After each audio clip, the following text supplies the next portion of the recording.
Are these two cars the same car? Now, wait a minute. Let me try to explain what I'm saying here. You're looking at an S550 on the right and an S650 on the left. On the left, that's an RTR car. That's getting junior. That is ready to rock. That's a Spec 2. It is not a Spec 3 supercharged car. That has a 5-liter underneath the hood. It's lowered and spec'd and different suspension and shoes. It's all geared around handling. That car can do 0 to 60 in drag strip runs, but it feels more comfortable on a racetrack. So does the Mach 1. The S550, in my personal little opinion, the S550 was perfect. Ford had it all ironed out right there at the end. I even like the facelift on the S550 Mustang. Remember, the facelift came around in 2018. The Mach 1's got about 470 horsepower, powered by a 5-liter, and about 410 pound-feet of torque. The RTR is 486 horsepower and about 420 pound-feet of torque. So power, it's pretty much the same. The RTR has a 10-speed automatic transmission. It is offered in a manual, but this particular car has a 10-speed. And then the Mach 1 has the 6-speed manual, but you could have also gotten an automatic. Actually, I don't know that you could have gotten an automatic. Yeah, you can. I don't know. Maybe somebody can leave me in the comments, but I don't know if you could have gotten an automatic. Anyway, there was 2 levels of Mach 1 regardless. There was a regular Mach 1, and then there was this Mach 1. And that Mach 1 has Recaros and a handling package and a little bit better Brembos, and oh my God, it's the full kit and caboodle. Now, as far as weight, they're about the same. Let me give you a few stats. I want to tell you how close these cars actually are. The Mach 1, 0 to 60, 4.2 seconds. The RTR, 0 to 60, 4.3 seconds. The quarter mile in the Mach 1, 12.6 at 113 miles per hour. The RTR, 12.5 at 114 miles per hour.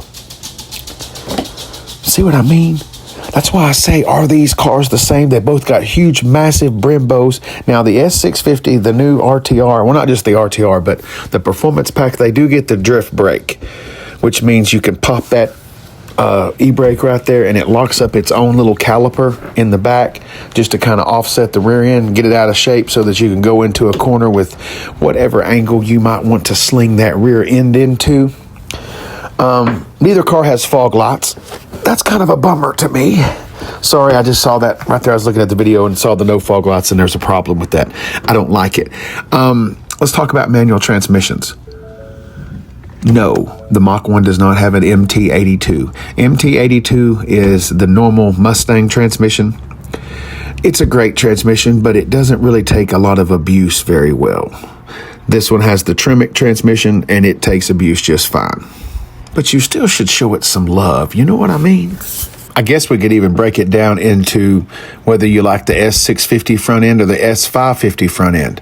I like the S650 front end. I think it looks fantastically mean. I just don't like that squatty rear end. It looks like they took a backhoe or a forklift or something and just squished the rear end together.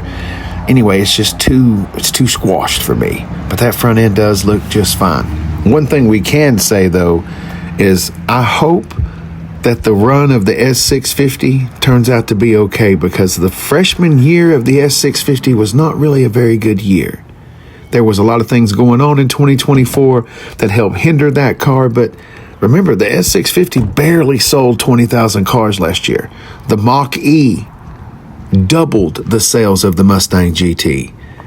And the EcoBoost, I think the EcoBoost beat it by 10,000 cars. I think the EcoBoost sold 30,000 plus. Anyway, the S650's in its sophomore year. Some people say it's because you can't crack them, like you can't tune them or whatever, but that's whatever. Thank you guys so much for watching the video. If you have any comments, look at those triangles.